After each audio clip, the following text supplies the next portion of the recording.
Emmanuel Macron à Moscou, Olaf Scholz à Washington ce lundi. Le ballet diplomatique s'intensifie pour tenter d'amorcer une désescalade sur la question ukrainienne.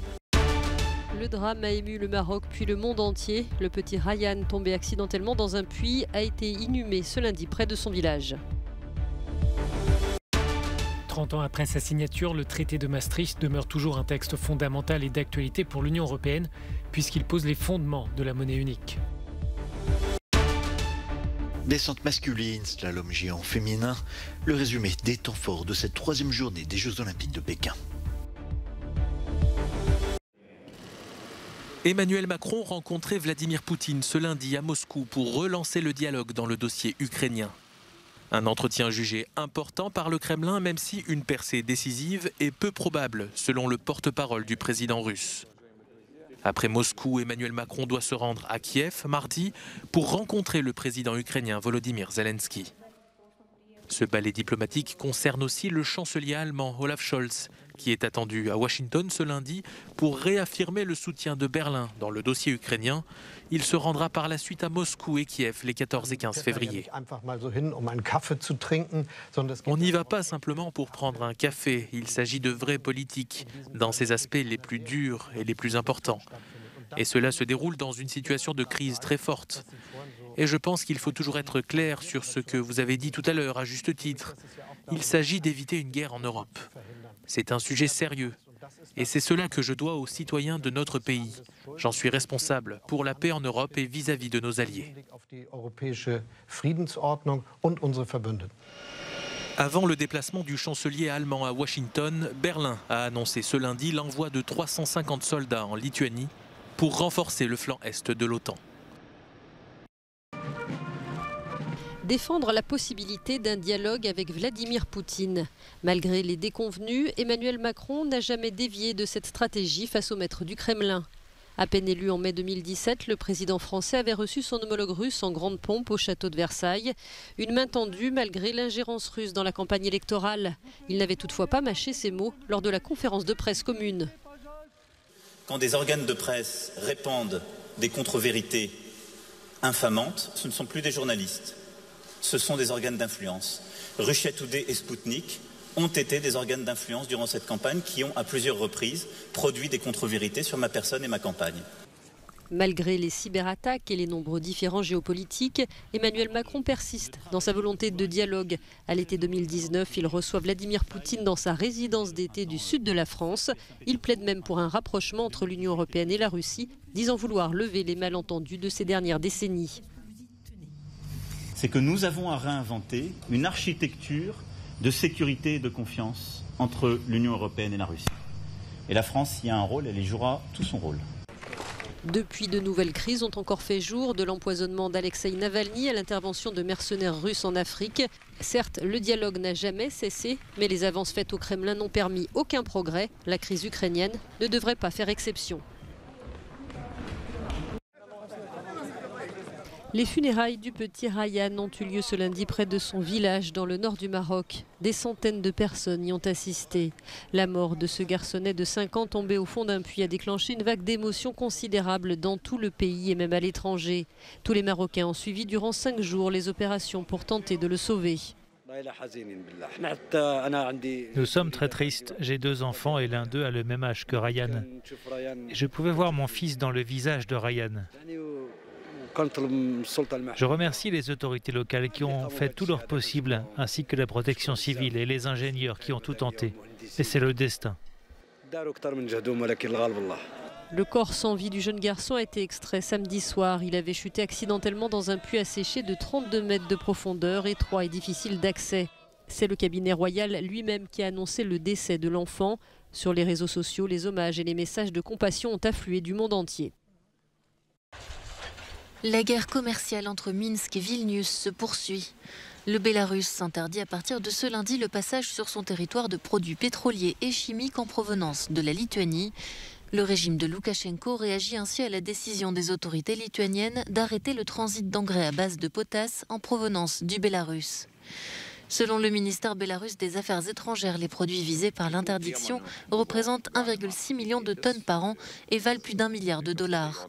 Le président lituanien a demandé aux entreprises de son pays de s'adapter à cet embargo.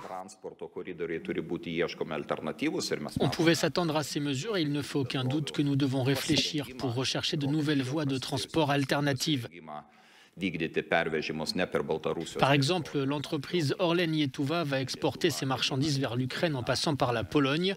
Je pense que cette solution devrait être privilégiée par les entreprises, car nous ne nous faisons pas beaucoup d'illusions sur le régime bélarusse.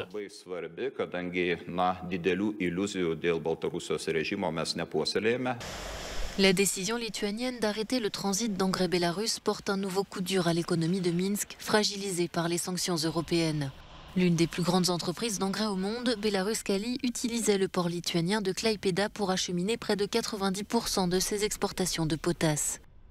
Le Bélarus est le deuxième exportateur mondial d'engrais à base de potasse derrière le Canada, avec des ventes qui représentaient 2,8 milliards de dollars en 2018. Le traité de Maastricht fête ses 30 ans.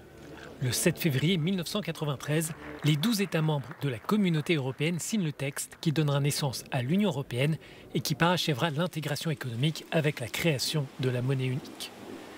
La crise provoquée par la pandémie de Covid-19 ébranle cependant la zone euro puisque les règles du pacte de stabilité et de croissance sont suspendues actuellement. Certains s'interrogent sur une éventuelle marche arrière. Je pense qu'il est impossible de dire qu'il faut abandonner des règles qui limitent les déficits et la dette. Mais nous devons être plus flexibles et il faut appliquer ces règles de façon plus intelligente, en prenant en compte les différentes situations, les différents parcours des différents pays.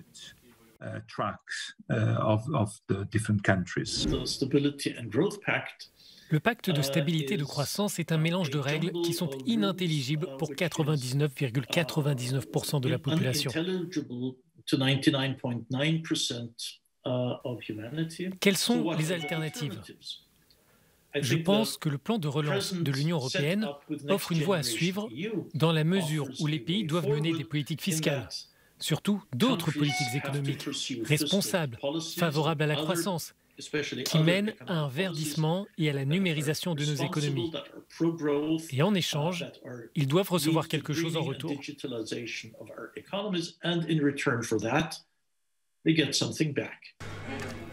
Enrico Letta et Thomas Wieser, tous deux présents lors de la crise financière de 2009, estiment que la zone euro était incomplète dès le début.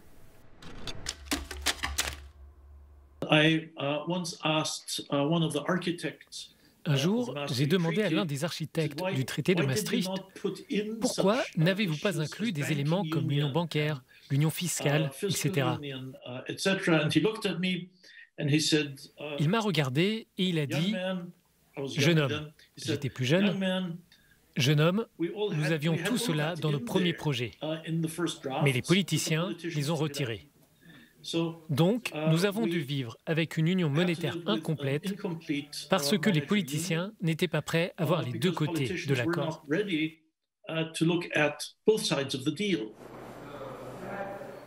Encore une fois, l'avenir de la monnaie unique est entre les mains des dirigeants de l'Union européenne et de leurs choix politiques.